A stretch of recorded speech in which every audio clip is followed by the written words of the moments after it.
बड़ी खबर आज की है बुलडोजर कार्रवाई से जुड़ी हुई, जिसको लेकर सुप्रीम कोर्ट ने लिखित आदेश में यूपी सरकार के दायर हलफनामे की सराहना की।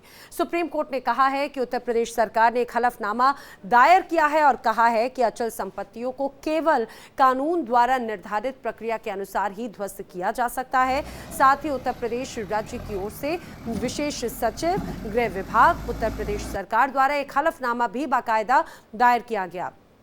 उन्होंने कहा कि हम उत्तर प्रदेश राज्य द्वारा दायर हलफनामे में अपनाए गए रुख की सराहना करते हैं। हम अखिल भारतीय आधार पर कुछ दिशा निर्देश बनाने का प्रस्ताव करते हैं ताकि उठाए गए मुद्दों के संबंध में चिंताओं का ध्यान रखा जा सके और पक्षों के वकील अपने सुझाव दें ताकि न्यायालय उचित दिशा निर्देश तैयार कर सके जो अखिल भारतीय आधार पर लागू हो।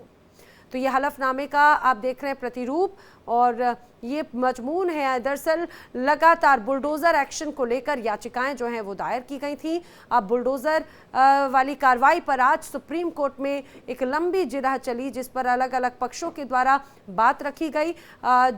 जिनकी तरफ से हलफनामा पहले दायर किया गया था, याचिका दायर की गई थी, उनकी तरफ से इस बात पर जोर दिया गया कि सिर्फ अल्पसंख्यकों को टारगेट करते हुए बुलडोजर एक्शन होता है। हालांकि उस पूरे एक्शन को लेकर भी सुप्रीम कोर्ट की तरफ से टिप्पणी की गई थी। और ज्यादा जानकारी के साथ में मेरे साथ ही इंडिया डेली के लीगल एडिटर आशीष सिन्हा इस समय मेरे साथ में जुड़ रहे हैं। आशीष, जरा बताइए, सुप्रीम कोर्ट ने आखिर इस बुलडोजर कार्रवाई को लेकर आज एक लंबी चर्चा रही, अलग अलग टिप्पणियां की, लेकिन कहा जा रहा है कि जो हलफनामा दायर किया गया है उसमें वो तारीफ भी करते हुए नजर आए हैं। देखिए, ये यूपी सरकार की तरफ से हलफनामा दाखिल किया गया था और सुप्रीम कोर्ट के जो आदेश की एक्सक्लूसिव कॉपी हम अपने दर्शकों को दिखा रहे हैं, उसमें सुप्रीम कोर्ट ने यूपी सरकार के स्टैंड की तारीफ की है।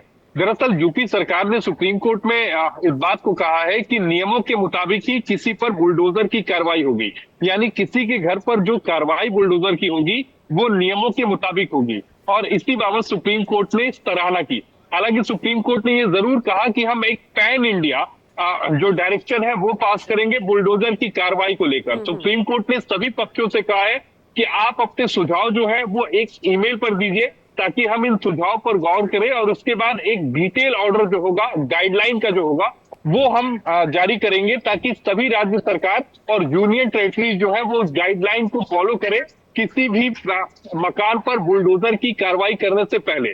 क्योंकि आज सुप्रीम कोर्ट ने साफ कहा कि अगर कोई आरोपी है या दोषी है, आप उसके घर पर बुलडोजर की कार्रवाई नहीं कर सकते। हालांकि सॉलिसिटर जनरल की तरफ से यह कहा गया कि नियमों के मुताबिक ही कार्रवाई हो रही है, लेकिन फिर भी सुप्रीम कोर्ट ने कहा कि केवल इस बिना पर किसी के घर पर कार्रवाई नहीं होगी कि वो आरोपी है या दोषी है। बहरहाल यूपी गवर्नमेंट की सुप्रीम कोर्ट ने तारीफ की। ये बहुत बड़ी बात इसलिए हो जाती है क्योंकि एक तरफ जहां संबंधित अथॉरिटी, जहां दूसरी राज्य सरकारों को फटकार लगा रही थी सुप्रीम कोर्ट, वहां सुप्रीम कोर्ट यूपी सरकार की के जो रुख है, जो यूपी सरकार का हलफनामा है, उसकी तारीफ करता हुआ नजर आया।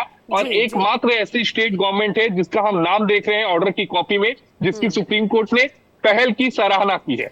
बिल्कुल आशीष, ये बड़ी बात हो जाती है क्योंकि बुलडोजर एक्शन एक तरह से कहा जाए जो बुलडोजर मॉडल है वो उत्तर प्रदेश से ही शुरू हुआ और पूरे देश में उसका एक अलग प्रभाव नजर आया है। फिलहाल जानकारी के लिए आशीष आपका धन्यवाद।